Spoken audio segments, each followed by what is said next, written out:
한 사람이 둘 다 잘하고 한 사람이 둘 다 못한다? 그래도 둘 다 잘하는 것 중에 얘를 따져보면 더 잘하는 게 있어요. 이분은 둘 다 못하지만 자들은 덜 못하는 게 있거든. 그래서 더 잘하는 것에 특화하고 덜 못하는 것에 특화라면 둘 다 이득일걸. 덜 못한다? 못하는 게 어떻게 경쟁력을 가져요? 덜 못한다가 경쟁력이 가졌다는 건 논리적으로 일단 문장상으로 보셔도 안 맞는 겁니다.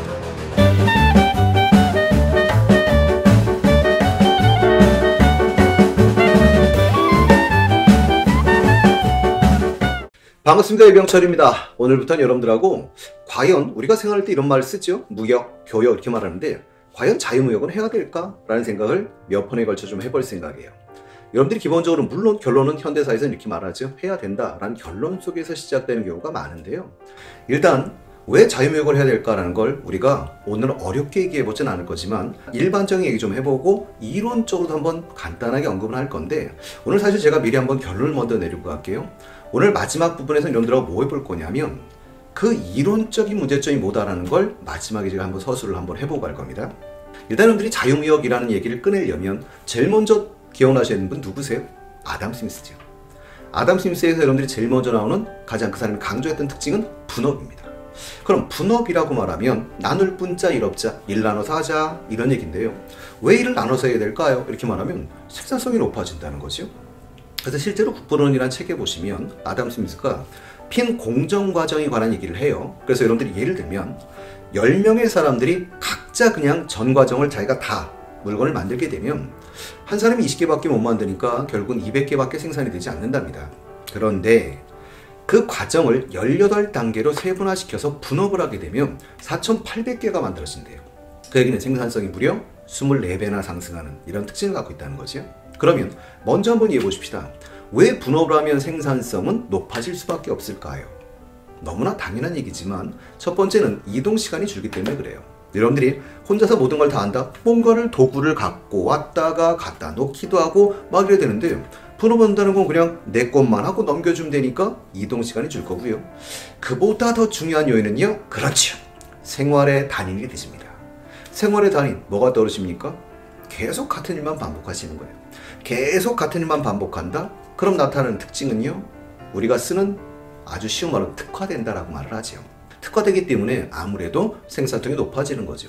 물론 여러분들이 TV에서 보시면 생활에 다녀올 때 보면 일단 제일 잘하시는 이유는 재능을 가진 이유도 있지만 같은 일을 계속 하시면 정말 눈 감고도 하게 되기 때문에 그렇게 되는 겁니다.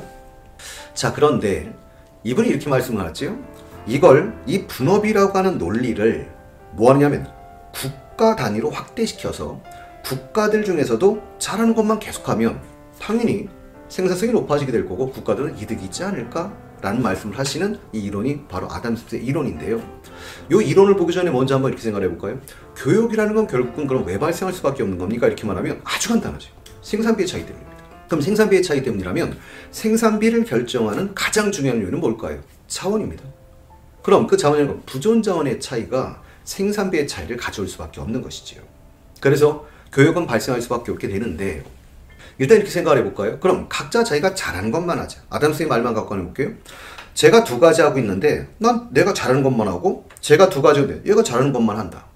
그랬을 때 나타나는 건 생산성이 높아지는 것도 있지만 사실은 뭐도 있습니까? 그러면 규모의 경제가 구현되기도 해요. 규모의 경제는 제가 자주 드리는 말씀이긴 한데 예를 들면 수출하는 국가 입장에서는 뭐 수출하는 기업이라고 보셔도 좋고요. 수출하는 국가 입장에서는 아무래도 이제 우리나라 시장에서만 물건을 팔다가 다른 나라까지 팔게 되니까 생산량이 많아지게 되죠. 생산량이 많아진다는 건 결국은 생산 규모가 커지게 되는데 생산 규모가 커지게 되면 평균 비용이 낮아지는 이런 장점을 가져오게 됩니다. 제가 여러분들이 기업 편할 때도 그렇고 한국 경제 파트 할 때도 했었는데 포항제철, 지금의 포스코지요. 이런 걸 한번 생각해 보시면 커지면 생산량이 낮아지는 건 쉽게 이해가 되실 것 같아요. 그리고 물가 안정에도 기여를 합니다. 근데 물가 안정에 기여한다는 게 글쎄요. 저도 뭐 저랑 같은 세대인 분들은 알겠지만 저 어릴 때 제가 그렇게 좋아했던 과일인데 못 먹었습니다. 바나나였어요. 바나나가 한 개 얼마나 갔었죠? 이렇게 말하면 500원씩 갔었습니다. 그럼 여러분들 생각엔 그게 뭐가 대단하냐 이렇게 말씀을 하시겠지만 실제로 이렇게 예를 드는 게 더 빠를 것 같네요. 1988년도 그 당시 가격으로 바나나 1kg의 가격은 7,000원이 넘었었어요. 근데 이렇게 말씀드리면 괜찮지 않습니까? 현재의 물가로 한 사람은 2만 원이 넘는 겁니다. 근데 여러분들이 지금 아마 바나나를 사러 가보시면 보통 키로당 한 3,000원, 3,500원 정도 할 테니까 얼마나 비싼지를 알 수가 있겠지요. 그 당시엔 왜 비쌌을까? 이렇게 말하면 수출 규제 품목이라고 그랬습니다. 그러다가 1991년에 자율화가 이루어지게 되면 바나나 가격이 지금처럼 낮아지게 되고 저처럼 미친 듯이 사다 먹을 수 있는 이런 기회를 갖게 되는 거죠. 그러니까 이 자유무역을 했을 때 나타나는 또 하나의 장점은 소비자 입장에서 나타나는 장점이에요. 뭐가 있냐면 보다 다양한 상품을 값싸게 먹을 수 있게 된다는 것이지요. 그래서 이걸 조금 유식하게 표현한다면 소비자 만족, 소비자 고생이 증가합니다 라고 표현할 수가 있을 겁니다. 그런데 이런 생각도 한번 해볼 수는 있겠지요. 뭐냐면 그럼 무조건 좋은 거군요. 그렇진 않지요. 모든 건 동전의 양면입니다. 물론 단점은 여러분들이 우리가 막 깊이 있게 생각 안 하셔도 이럴 수는 있겠죠.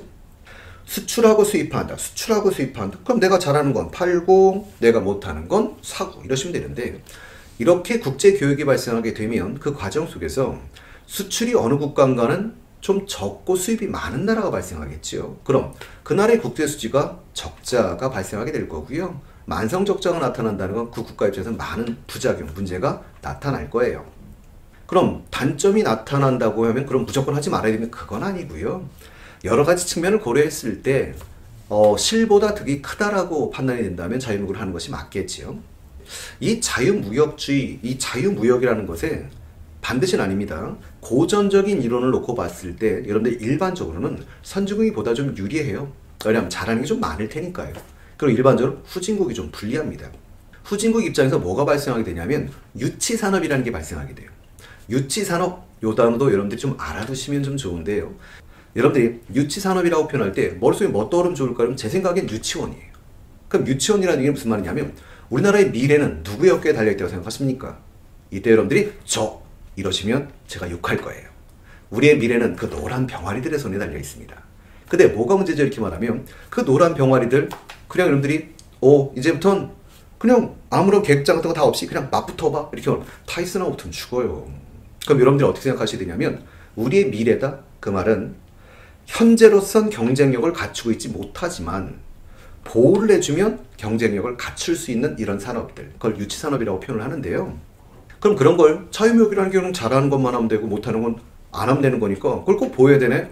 몇 가지 이런 문제들이 있습니다. 예를 들면 꼭 지켜야 되는 산업들이 있다는 거예요. 우리나라로 예를 든다면 여러분들이 한국의 경제성장할 때도 한번 말씀드렸습니다만 우리나라가 1970년대 이럴 때 중화공업을 좀 육성해 보겠다라고 할 때 그걸 보통 산업의 쌀이라고 부르는 철강이 있어야 돼요. 그러니까 철강이 육성돼야만 자동차도 만드시고 선박도 만들고 하지요. 그런데 1960년대, 70년대는 기술적인 측면에서 놓고 보면 선진국한테 게임이 안 되죠. 게임이 안 되니까 우리 포기 이렇게 말하면 다른 산업의 기반도 만들 수가 없어요. 그래서 이런 보통 기간산업, 키인더스트리라고도 표현하는데 이걸 지키려고 하다 보니까 뭐가 발생합니까? 보호주의가 발생하게 돼요. 그래서 이 과정 속에서 사실은 마찰이 발생하기도 하는데 고전적인 이론상으로는 사실은 대부분 후진국에서 보호주의가 나타나고요. 현대사회가 되게 되면 아이러니하게도 선진국에서 보호주의가 나타나게 되는데 이 보호주의의 정책들이라고 하는 것은 제가 보호주의 파트에서 한번 보여드릴 겁니다. 근데 여기서 여러분들이 일단 이런 여러 가지 얘기를 들려드리는 이유가 일단 자유무역을 하는 것이 좋다라는 이론적인 기반들이 있지 않을까요? 지금은 자유무역이 갖고 오는 장점, 단점에 관한 얘기를 일반적으로 한번 해드렸습니다만 자유무역하는 게 좋아요 라는 것을 이론적으로 정리한 사람 역시 아담 스미스죠. 그럼 아담 스미스의 이론을 명칭은 모르셔도 좋지만 절대우위설이라고 하는데요. 이 절대우위설이라는 건 별거 없어요. A국과 B국인데 비교해봤더니 A국이 비교해서 뭐 잘해? 예를 들어 뭐 갑이라는 걸 잘해. 그러니까 물국은 뭘 잘해? B국은 그럴 때 을을 잘해. 그럼 잘하는 거 하면 되잖아. 이게 무슨 말이냐면 교육을 하는 제일 큰 이유는 어디 있습니까? 두 국가가 다 이득을 보자는 것이지요. 그럼 한 국가만 이득을 보고 한 국가는 이득을 안 본다면 이론입니다. 저희는 이론? 그럼 당연히 교육이 안 나타납니다. 그러니까 각자 서로 잘하는 게 하나씩 있을 때 그 잘하는 거 하자. 그럼 교육하면 이득이지 않겠어? 너무나 쉬운 이론이지요. 그래서 실제로 이 이론은 지금은 거의 이론적으로 이해는 쉬운데 보통 여러분들이 뭐 중고등학교 다니거나 이럴 때 뭐 이렇게 교육학적으로 뭐 이렇게 깊이 있게 배우지는 않아요. 근데 이 이론이 갖고 있는 바로 문제가 있습니다. 어떤 문제가 있냐면 한 국가가 다른 국가와 비교했더니 둘 다 잘해요. 그럼 한 국가가 둘 다 못해요. 그럼 교육이 나타날 수 있는 방법이 없죠. 그럼 과연 이런 상태에서 교육을 해야 되는가에 대해서 꼭 똘똘이가 오세요. 그게 바로 니카르도인데 그걸 비교우위설이라고 하지. 그래서 리카르도 이렇게 말합니다. 한국가가 둘 다 잘해. 한국가가 둘 다 못하고 그래도 교육을 하는 게 이득일걸? 그럼 왜 교육을 하는 게 이득인데? 라고 할 때 비교 우리서 느낌 오세요? 한국가가 둘 다 잘하지만 그 중에 잘 보면 더 잘하는 게 있을 거야. 한국가가 둘 다 못하지만 잘 보면 덜 못하는 게 있을 거야. 그러면 한국가는 더 잘하는 걸, 한국가는 덜 못하는 것에 특화해서 교육을 하면 두 국가는 다 경제적 이득이 있지라는 이론을 비교 우위설이라고 합니다. 자, 이것에 대한 하나 예를 들어 드릴게요. 실제로 여러분들이 유명한 경제학자죠. 사무엘슨이 경제학에서 어떤 예를 들고 있냐면 어떤 유능한 여 변호사가 있다고 하죠. 근데 이 변호사가 타자까지 잘 친다. 정말 부럽네요. 타자라는 사람들 되게 우리가 별로 주위에 있으면 기분 좋지는 않은데 유능한 변호사인데 타자까지 잘 친다. 그러면 이 사람이 그 타자를 치는 비서를 고용해야 되는가? 라는 질문으로 사무엘슨의 경제학의 내용이 나오는데요. 대답은 뭐였으냐? 해야 된다는 겁니다. 다른 사람에 비해서 타자도 잘 쳐, 변호도 잘해. 근데 왜 고용해야 되는가? 라고 할 때 타자 치는 비서를 두고 변호에만 전념을 하는 거예요. 그렇게 했을 때 보다 효율성이 높아진다는 것이지. 비교 우위에 따르면 하나 재밌는 게 있습니다. 우리 생활 속에 보면 저희 어머니도 저 어릴 때 그 말 자주 하셨는데 어머니들 맨날 야 누구는 진짜 들을 때마다 왜 이렇게 뛰어난 사람들은 많은지. 실제로 제 경험에도 이런 건 있습니다. 저희 학교 다닐 때 저를 되게 힘들게 했던 친구가 하나 있어요. 공부도 저보다 잘해요. 근데 재밌는 건 운동도 저보다 잘해요. 근데 덜 받는 건 노래도 잘해요. 저를 가장 화나게 한 건 오락도 더 잘해요. 그 친구 볼 때마다 제가 느낀 건 나는 왜 살아야 되지? 거기다 우리 어머니의 말을 들으면 정말 제가 살 가치가 없는 사람이죠. 모든 게 절대율이에요. 그런데 이런 저에게 살만한 사회라는 걸 열어준 사람이 리카르도입니다. 리카르도 뭐라고 했지? 걔가 모두 잘하고 제가 모두 못하지만 이 사람 그 중에 더 잘하는 것만 하고 내가 모두 못하지만 그 중에 덜 못하는 걸 하면 모두에게 득이 된다? 그러니까 사실은 리카르도의 비교 의설에 따르면 이 사회는 모두가 할 일이 있는 사회가 되는 것이지요. 그러니까 살만한 사회인 겁니다. 그래서 실제로 보면 이 자유무역주의 그러면 사실은 제가 알기로는 현재 중학교 교육과정에도 들어있고 고등학교 교육과정에도 들어있는 걸로 알고 있어요. 그래서 실제로 리카르도의 이 비교 우위설에 따라서 자유무역이 왜 이득인가 라는 것에 대해서 설명을 해주고 있는데 솔직히 말씀드리면 리카르도의 이 비교 우위설 사실은 자유무역을 보다 잘 설명할 수 있는 방법은 이론적으로 없습니다. 그래서 가장 잘 만들어진 이론은 맞습니다. 그런데 오늘 제가 문제를 제기하고 싶은 건 우리나라 교육과정에서 제가 알기로는 리카르도의 이론에는 그런 문제가 없을까라는 거예요. 이 문제가 없을까라는 부분을 제가 주위에 이렇게 물어봤더니 배웠던 사람들한테 물어봤더니 어느 책에서도 문제를 지적하지 않고 있다는 게 저는 문제라는 생각을 합니다. 그래서 오늘 제가 문제를 제기하려고 하는 건 이론적이라고부터 한번 고민을 해보시고 물론 항상 여러분들이 이 부분이 있습니다. 제가 이렇게 말로 설명을 했던 부분들을 여러분들이 댓글을 달면서 이론적으로 보다 자세히 하고 싶어요 라고 하면 이론적으로 꼭 한 번씩 강의를 해드릴 건데요. 마르크스의 비판이 실제로 있었어요.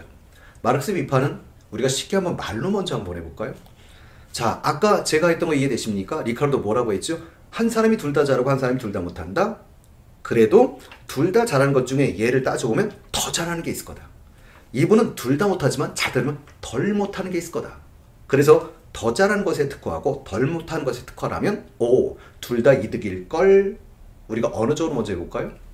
덜 못한다? 덜 못한다?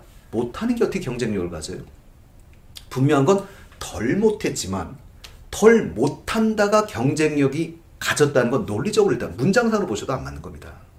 그래서 이 부분을 제가 그러면 아주 간단하게 짧게만 한번 짧은 이론을 도입해 볼 테니까 한번 이해해 보세요. 물론 비교위설 같은 이론은 일물일가의 법칙을 전제하는데요. 일물일가의 법칙이라는 건 하나의 물건은 하나의 가격만을 갖는다라는 전제 속에서 이루어지는 이론은 맞습니다. 이 여러분들이 보시면 뭐의 차이를 보이냐라고 할 때 노동 생산에서 노동 투입량의 차이를 보인다라는 건데요. 자, 여러분들이 천천히만 한번 되짚어 볼게요. 자, 예를 들면 쌀 1kg과 과일 1kg을 생산하는데 A라는 국가는 쌀 1kg 생산하는데 10단위의 노동이 들어가고 과일 1kg 생산하는데 10단위의 노동이 들어간다고 가정을 해보십시다.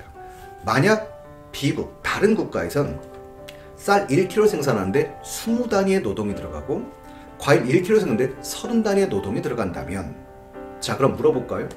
노동이 많이 들어간다는 것은 질문. 잘하는 거예요? 못하는 거예요? 못하는 거죠. 다시 한번 해볼까요? 자, 여러분들이 쌀 1kg 생산할 때 A국은 노동이 10단위만 있으면 생산하는데 B국은 20단위가 있으면 생산을 해요. 그러면 당연히 B국은 똑같은 물건을 만드는데 노동이 많이 들어가니까 못 하시는 겁니다.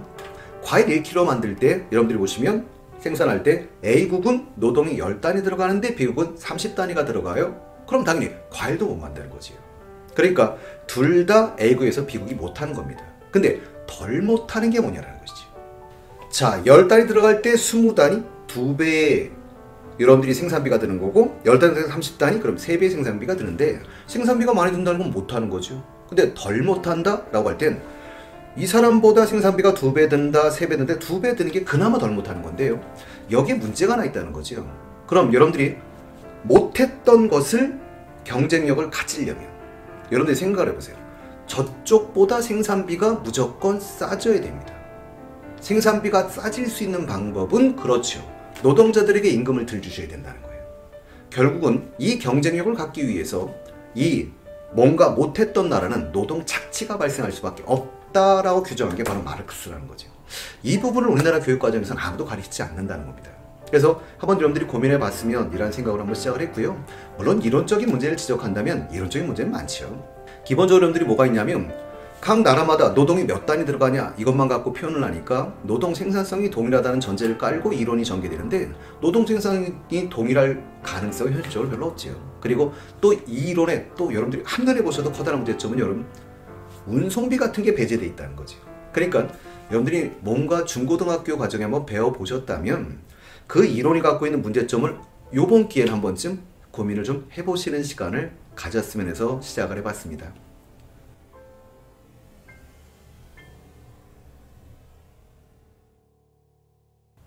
자, 이 예는 여러분들이 아마도 경제학 해보신 분들은 들어본 얘기이기 때문에 제가 쉬운 예를 하나 들어드릴게요. 예를 들면 제가 그분을 좋아해서 하는 거라 그냥 전 원래 미리 하는 힌트를 들어갑니다. 저 하나팬입니다. 물론 하나팬이다 보니까 단점이 하나 있어요. 근래 야구를 순위를 보지 않습니다. 그 순위를 보지 않기 시작한 지가 솔직히 말씀드리면 몇 년이 됐는데 하나 그럼 우리가 다 기억나는 위대한 투수가 하나 있죠? 유뚱입니다. 유현진인데요. 제가 유현진을 갖고 한번 얘기를 해보려고요. 자, 이만 한번 따라할 수 있으면 한번 해보세요. 유현진이라는 선수가 있었는데 다른 선수에 비해서 공도 잘 던지고 우리가 투수인 거죠. 근데 예를 든 거예요. 사실인지 모릅니다. 치기도 더 잘 쳐요. 그럼 다른 선수에 비해서 투수로서도 우수하고 타자로서도 우수했다. 이걸 뭐라고 그러냐면 절대 우위라고 하는 거예요.